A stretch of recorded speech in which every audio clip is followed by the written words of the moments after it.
যারা চুরি দুর্নীতি নিয়ে বড় বড় কথা বলে সেই ভারতীয় জনতা পার্টির সমর্থক বা কর্মীদের জন্য আমার কয়েকটা প্রশ্ন এবং সাধারণ মানুষ আপনারাও শুনুন। হ্যাঁ, আমরা তো সাধারণ মানুষ, সব কথা শোনার জন্য তো আমরা বসে আছি। কে ঢপ দিল আর কে গোল মারলো এগুলো শুনবো বলেই তো আমরা বেঁচে আছি। আর পশ্চিমবঙ্গের মানুষও 1,500 টাকা ভাতা নিয়ে এই সস্তার ডায়লগগুলো শুনতে আসে। আজকে ভোদাংশুর ভোদা ভেঙে দেবো। তোমরা ভিডিওটা শেষ পর্যন্ত দেখতে থাকো। কথা দিচ্ছি নেক্সট লেভেলের মজা পাবে। যদি মজা না পাও তাহলে এমবি ফেরত পাবে। তো চলো আর বেশি না বকে ভাট, আজকের ভিডিওটা শুরু করা যাক। তো হে বাঙালি, হ্যালো বাঙালি, নমস্কার বাঙালি, কেমন আছো তোমরা সবাই? আশা করি অনেক অনেক ভালো আছো। আজকের একটা নতুন ভিডিওতে তোমাদের সবাইকে অনেক অনেক স্বাগত। আরে হ্যাঁ ভাই হ্যাঁ। বিজেপি পার্টি তৈরি হয় 1980 সালে। 1980 সাল থেকে 2004 সাল, কত বছর হচ্ছে? 24 বছর। এই 24 বছরের মাথায় অর্থাৎ 2004 সালে বিজেপির পার্টি ফান্ডে কত টাকা ছিল জানেন? অফিসিয়ালি ব্যাংক অ্যাকাউন্টে।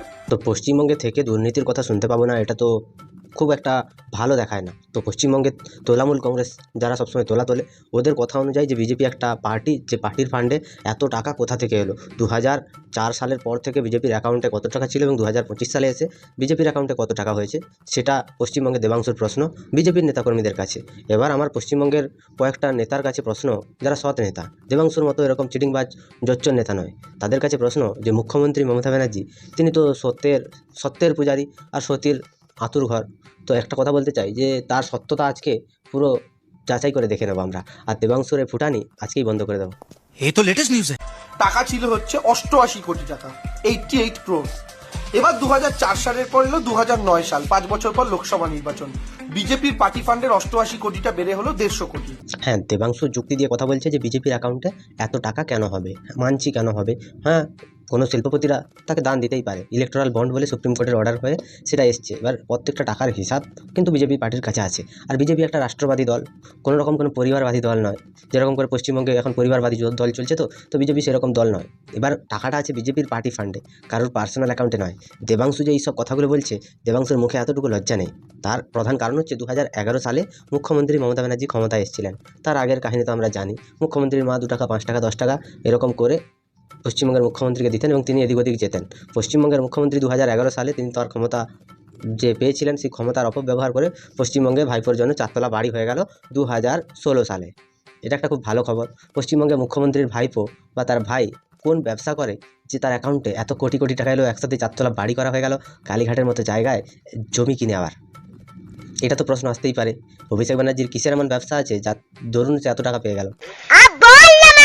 আর মুখ্যমন্ত্রীর ভাইরা, মুখ্যমন্ত্রী নাকি মোটরমালার হার বেচে তিনি তার ভাইদের পড়িয়েছিলেন, সংসার চালিয়েছিলেন, স্কুলের ফিস দিয়েছেন, কলেজের ফিস দিয়েছেন। অনেক রকমের অনেক কষ্টের কাহিনী, দুঃখের কাহিনী আমরা শুনতে পাই। এবং 2011 সালে মুখ্যমন্ত্রী মমতা ব্যানার্জি ক্ষমতায় আসার পরে তিনি মোটামুটি একটা তার ক্ষমতা বিস্তার করার জন্য বা তার ক্ষমতাকে দেখানোর জন্য মুখ্যমন্ত্রীর ভাইরা তারা কিন্তু তোলাবাজি শুরু করেছে। না হলে এক একজনের কাছে ফরচুনার, কারোর কাছে মার্সিডিজ, সব বড় বড় দামি দামি ব্র্যান্ডের গাড়ি আছে।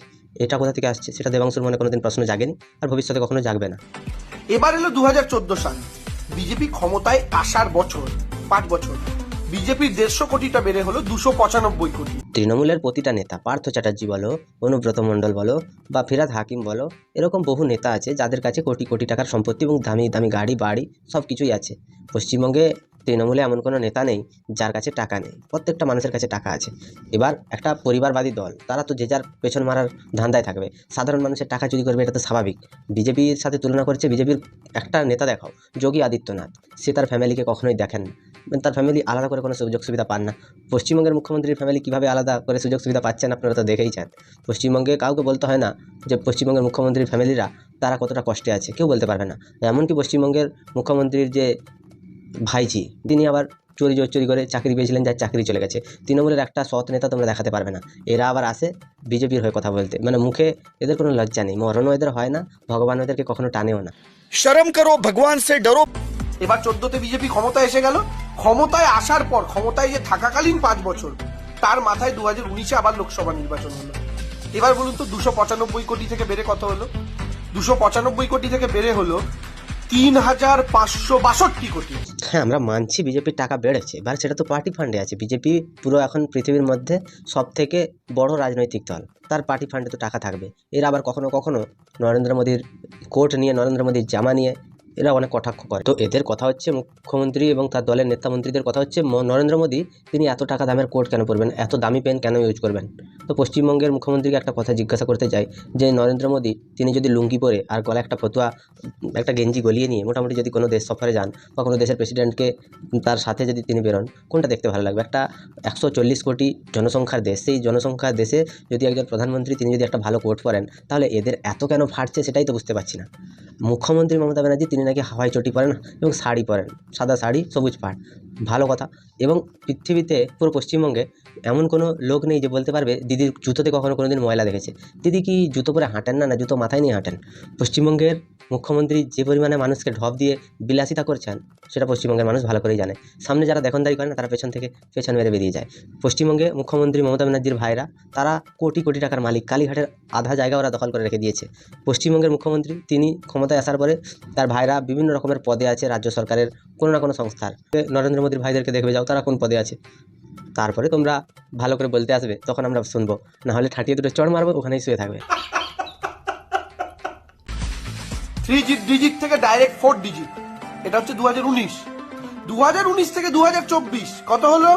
আরো 5 বছর 3,562 কোটি থেকে বেড়ে হলো 10,107 কোটি। এবারে আসি ভোদাংশুর প্রসঙ্গে। ভোদাংশুর বাবা হচ্ছে গুজরাটের একটা কোম্পানিতে কাজ করতো, পশ্চিমবঙ্গে ছিল প্রথমে, তারপরে কোম্পানিটা উঠে গুজরাটে চলে যায়, তখন ভোদাংশুর বাবাও ওখানে চলে যায়। এবার ভোদাংশুর বাবা একটা কোম্পানিতে কাজ করে, এত টাকা মাইনে পায় না যে তার ছেলে সৎভাবে রাজনীতি করতে পারে। পশ্চিমবঙ্গে এই যে তৃণমূল কংগ্রেসের সভা বা তাদের যে ডিজিটাল যোদ্ধাদের মিটিং আওয়ার্ড শো, এরকম অনেক কিছু আছে যেগুলোতে দেবাংশু ভট্টাচার্য তিনি গাড়ি করে যান।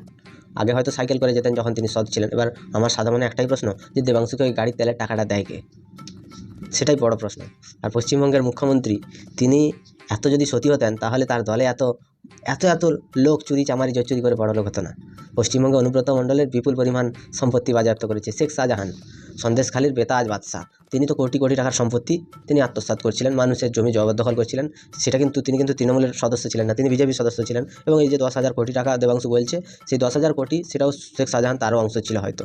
এবার পশ্চিমবঙ্গে তৃণমূল হচ্ছে পারিবারিক পার্টি, এই পারিবারিক পার্টিতে তাদের পরিবারের লোকেরাই উন্নতি সাধন করে। বিজেপি হচ্ছে রাষ্ট্রবাদী দল, তাই সেই দলটাই উপরের দিকে যাওয়ার চেষ্টা করে, সবাই নিয়ে যাওয়ার চেষ্টা করে ওই দলটাকে।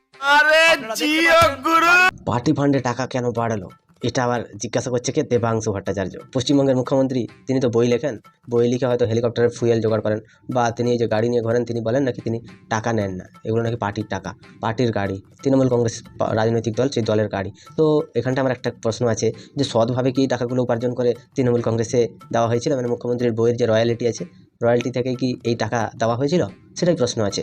এর আগে পর্যন্ত মুখ্যমন্ত্রী মমতা ব্যানার্জির একটাও বই কেউ পড়তো না, বা মুখ্যমন্ত্রী মমতা ব্যানার্জির একটা ছবি কেউ কিনতো না। সুদীপ্ত সেন যখন থেকে সারদা শুরু করেছিলেন তখন থেকেই মুখ্যমন্ত্রীর বইগুলো বাজারে বিক্রি করা এবং পাবলিশার্সদের টাকা দিয়ে বইগুলো বার করা হতো, ঘুরপথে মুখ্যমন্ত্রীর অ্যাকাউন্টে টাকা আসতো। তো সেখান থেকে এই রাজনৈতিক দল চলতো কি না, আমরা সৎ লোক, আমরা সতী, তোমরা যে কত বড় সতী সেটা আমরা জানি ভালো করে। এই জন্য তো তোমার দলের আধা নেতা, আধা মুখপাত্র জেল ফেরত, আধা মুখপাত্র অশিক্ষিত, গেঁয়ো, একদম ফালতু প্রকৃতির মাল।